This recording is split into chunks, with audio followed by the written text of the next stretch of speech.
नमस्कार, मैं हूँ हेमंत चढ़ार और आप देख रहे हैं मध्य प्रदेश का number 1 news channel the Bahujan news Damoh MP। चलिए अब देखते हैं दमोह और मध्य प्रदेश की सभी मुख्य खबरें फटाफट अंदाज में। मध्य प्रदेश में पुलिस महानिदेशक DGP कैलाश मकवाना ने एक नया आदेश जारी किया है, जिसके तहत पुलिस अधिकारियों को अब सांसदों और विधायकों को सैल्यूट करना होगा। यह निर्देश 24 अप्रैल 2025 को जारी किया गया, जिसमें जनप्रतिनिधियों के साथ शिष्ट और सम्मानजनक व्यवहार सुनिश्चित करने पर जोर दिया गया है। आदेश में कहा गया है कि यदि कोई सांसद या विधायक पुलिस अधिकारियों से संपर्क करता है, तो उनकी बात ध्यानपूर्वक सुनना और सम्मानपूर्वक जवाब देना अनिवार्य होगा। सरकारी कार्यक्रमों या सामान्य मुलाकात के दौरान भी पुलिस अधिकारियों को सांसदों और विधायकों का अभिवादन करना होगा। गौरतलब है कि 29 नवंबर 2024 को जारी एक आदेश में मुख्यमंत्री और मंत्रियों को सलामी देने की परंपरा समाप्त कर दी गई थी और यह केवल राज्यपाल तक सीमित कर दी गई थी। हालांकि नए निर्देश ने सांसदों और विधायकों को प्राथमिकता देने की आवश्यकता को रेखांकित किया है। मध्य प्रदेश में पुलिस अधिकारियों को सांसदों, विधायकों और मंत्रियों को सैल्यूट करने के निर्देश पर कांग्रेस नेता जीतू पटवारी ने तीखी प्रतिक्रिया दी है। उन्होंने कहा कि जब सत्ताधारी विधायक थाने पहुंचेंगे, तो सैल्यूट देने के बाद पुलिस के पास कार्रवाई करने की कितनी हिम्मत बचेगी। पटवारी ने इस आदेश को लेकर सवाल उठाया कि क्या यह कदम पुलिस की निष्पक्षता और स्वतंत्रता को प्रभावित करेगा। उन्होंने इसे सत्ता के दबाव में पुलिस की कार्यप्रणाली पर असर डालने वाला बताया। आदरणीय मध्य प्रदेश वासियों, ये आप सबके मन में बात घर कर गई है कि मध्य प्रदेश की कानून व्यवस्था बदहाल है। आए दिन आप देखते होंगे कि किस तरीके से पुलिस की वर्दी को आए दिन अलग अलग तरीके से अपमानित होना पड़ता है।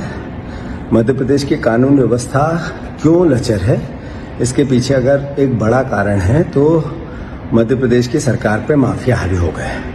मोहन यादव जी के साथ कई प्रकार के शराब माफिया और भू माफियाओं का नाम जोड़ा जाता है। ये लगातार देखने में आया है कि सत्ता पक्ष के जनप्रतिनिधि, विधायक, सांसद या पार्टी के नेता आए दिन वर्दी पे हमला करते हैं, उसको अपमानित करते हैं। कानून व्यवस्था बिगाड़ने का दूसरा बड़ा कारण यह है कि हमारी जो पुलिस है, इसके पास इक्विपमेंट नहीं है, आधुनिक संसाधन नहीं है, इसकी प्रॉपर आधुनिक जो एक तरह से ट्रेनिंग होती है वो नहीं है। हमारा जो फोर्स है, पुलिस फोर्स, वो अधूरा है। 50% सिपाही हमारे पास नहीं है। 50% सिपाहियों में हमें काम करना पड़ता है। हमारे SI कम है। महिला कांस्टेबल या महिला पुलिस बल हमारे पास टोटल 40% है, 60% की कमी है। तो जरूर एक सरकार अच्छी, हमारी सरकार है, उसको प्रयास करना चाहिए कि जो पुलिस के फोर्स में कमियां हैं, हमारे संसाधनों में कमियां हैं, हमारी पुलिसिंग में जो कमियां, उसको सुधार करें। पर ऐसे में मोहन यादव जी ने आज एक आदेश जारी किया। आदेश था कि विधायकों को और सांसदों को पुलिस रोज सैल्यूट मारेगी।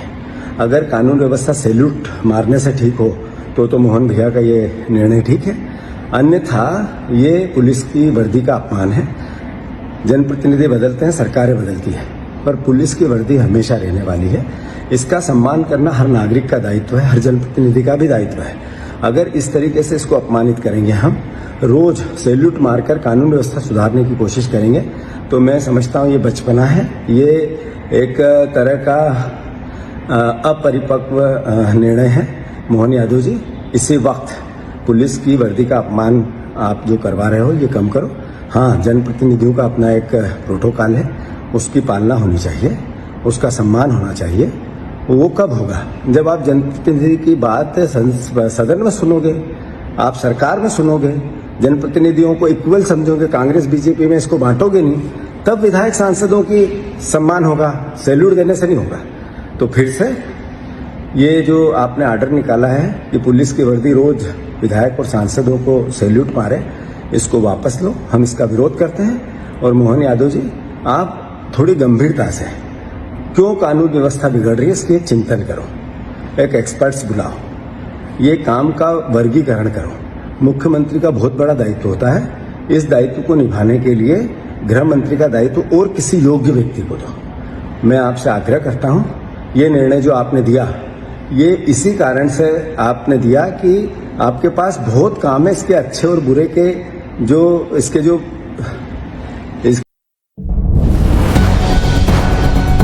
सागर जिले के देवरी में बस दुर्घटना में घायल श्रीमती ममता रानी अहिरवार को राय अस्पताल में भर्ती कराया गया था। आयुष्मान कार्ड होने के बावजूद अस्पताल प्रबंधन ने डिस्चार्ज के समय उनसे पैसे की मांग की। इस शिकायत को लेकर पीड़िता के परिजन कलेक्टर संदीप जी आर के पास पहुंचे। कलेक्टर ने तत्काल गंभीरता दिखाते हुए अस्पताल प्रबंधन से बात की और इलाज की स्थिति की जानकारी ली। उन्होंने एसडीएम श्रीमती अदिति यादव को तत्काल निराकरण के निर्देश दिए, जिसके बाद अस्पताल को नियमानुसार डिस्चार्ज सर्टिफिकेट जारी करने को कहा गया। कलेक्टर संदीप जी आर ने स्पष्ट कहा कि जिले में आयुष्मान योजना के उल्लंघन पर कड़ी कानूनी कार्रवाई की जाएगी। साथ ही मुख्य चिकित्सा एवं स्वास्थ्य अधिकारी डॉक्टर ममता तिमोरी को पूरे मामले की जांच के निर्देश भी दिए गए हैं। पीड़िता के पुत्र राजकुमार अहिरवार ने कलेक्टर के त्वरित हस्तक्षेप और संवेदनशीलता के लिए आभार व्यक्त किया।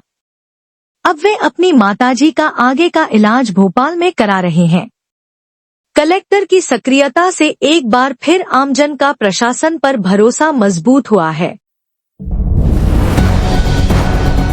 जगतगुरु शंकराचार्य स्वामी अविमुक्तेश्वरानंद सरस्वती ने एक बड़ा बयान देते हुए कहा है कि मोदी सरकार के पास सिंधु नदी का पानी रोकने की कोई ठोस व्यवस्था नहीं है। उन्होंने आरोप लगाया कि पाकिस्तान की ओर जाने वाले पानी को रोकने के लिए आवश्यक ढांचा तैयार करने में भारत को अभी कम से कम 20 साल लगेंगे। स्वामी अविमुक्तेश्वरानंद ने साफ शब्दों में कहा कि सरकार इस विषय पर जनता को केवल गुमराह कर रही है और जमीनी स्तर पर कोई ठोस कार्य नहीं किया गया है। उन्होंने सवाल उठाया कि जब आज तक आवश्यक परियोजनाओं की नींव भी नहीं रखी गई है, तो फिर पानी रोकने के दावे किस आधार पर किए जा रहे हैं। वही है कि सिंधु नदी का जल रोक दिया जाएगा पाकिस्तान जाने से। हमने पता किया कि सिंधु नदी का जल रोकने की क्या व्यवस्था भारत सरकार के पास है, तो पता चला कि सिंधु नदी का जल रोकने की कोई व्यवस्था ही नहीं है भारत सरकार के पास। और अगर भारत सरकार सिंधु नदी का जल पाकिस्तान में जाने से रोकने के लिए व्यवस्था करना शुरू करे तो कम से कम 20 साल लगेगा। कि पैसा कितना लगेगा वो तो छोड़ ही दो, 20 साल का समय कम से कम लगेगा, तब ही सिंधु नदी का जल रोक पाएगा भारत अपने यहाँ। और आप कह दे रहे हैं हम सिंधु नदी का जल रोक देंगे, मतलब कैसे? आप क्या कर रहे हो आप? इसका मतलब है कि जनता को मूर्ख बनाया जा रहा है। मध्य प्रदेश के छतरपुर जिले के खजुराहो क्षेत्र के ग्राम बेनीगंज से एक हैरान कर देने वाला मामला सामने आया है। यहाँ बबली नामक महिला अपने पति धर्मेंद्र नामदेव को नींद की गोलियां खिलाकर रातों रात प्रेमी शिवम कुमार के साथ फरार हो गई। सबसे चौंकाने वाली बात यह है कि 2 बच्चों की मां बबली घर से 3 लाख रुपए भी समेट ले गई। धर्मेंद्र ने बताया कि उसे एक रात सीने में दर्द हुआ, जिस पर पत्नी ने दवा देने के नाम पर नींद की गोली खिला दी। सुबह जब वह जागा तो पत्नी और रुपए दोनों गायब थे। कुछ दिनों बाद बबली और उसके प्रेमी शिवम का फोन आया और उन्होंने साफ कह दिया कि अब वह वापस नहीं आएगी। इस घटना से धर्मेंद्र और उसके मासूम बच्चे गहरे सदमे में हैं। धर्मेंद्र अकेले ही बच्चों की परवरिश कर रहा है, जबकि बूढ़ी मां बहू की इस धोखाधड़ी को लेकर रो रो कर हाल बयां कर रही है। पुलिस ने शिकायत दर्ज कर ली है और मामले की जांच शुरू कर दी गई है। छतरपुर की खजुराहो में एक पत्नी ने पति को दर्द की गोली की जगह नींद की गोली खिला दी। पति और 2 बच्चों को छोड़कर प्रेमी संग फरार हो गई और साथ में घर में रखे 3 लाख रुपए भी ले गई। जब सुबह पति की नींद खुली तो पत्नी की करतूत का पता चला, जिसके बाद पति ने थाने में शिकायत दर्ज कराई है। पूरा मामला खजुराहो थाने के बेनीगंज गांव का है, जहां करीब 1 महीने पहले रात में पति को सीने में तेज दर्द हुआ, जिसके बाद उसने पत्नी बबली से दर्द की गोली मंगाई, लेकिन उसने दर्द की गोली के बजाय उसने नींद की गोली दे दी, जिसे खाकर पति गहरी नींद में सो गया। सुबह जब आँख खुली तो पत्नी गायब मिली। पूरे गांव और रिश्तेदारों के यहाँ खोजबीन के बाद भी बबली का कुछ अता पता नहीं चला, जिसके बाद थक हार कर पति ने थाने में गुमशुदगी की रिपोर्ट दर्ज कराई। पति की माने तो रिपोर्ट लिखाने के कुछ दिन बाद उसके पास पत्नी के आशिक शिवम का फोन आया कि बबली मेरे साथ है और अब मेरे साथ ही रहेगी। तब जाकर इस बात का खुलासा हुआ कि उसकी पत्नी प्रेमी संग फरार हो गई है। हमारी मिसेज जो बबली थी वो 24 कॉलोनी खजुराहो की रहने वाली थी। हमारी 2014 में शादी हुई थी। तो हमको पहले शक हुआ तो हम दिल्ली से अपने घर भी आ गए थे। गाड़ी करके आया है कि चलो भाई मैटर सुलह हो जाए। वो लड़का उसको लेके चला गया, शिवम कुमार। हमने उसको बोला भी है कि भाई हमारे छोटे छोटे बच्चे हैं, उसको रिटर्न कर दो, अगर नहीं है तो हम भी वहाँ आ जाएंगे लुभाने के लिए। लेकिन उसने कुछ नहीं किया, फ़ोन काट दिया तीसरे दिन। और रात में मेरा सीना दर्द हुआ था जब वो मेरे घर पे थी। तो सीना दर्द हुआ तो मैंने गोली खाने के लिए बोला तो उसने मेरे को नींद की गोली खिला दी। मैं सो गया, रात में उठा, मैं देखा गायब हुआ। तो बबली मेरे को घर में नहीं मिली। मैं पूरे देख लिया।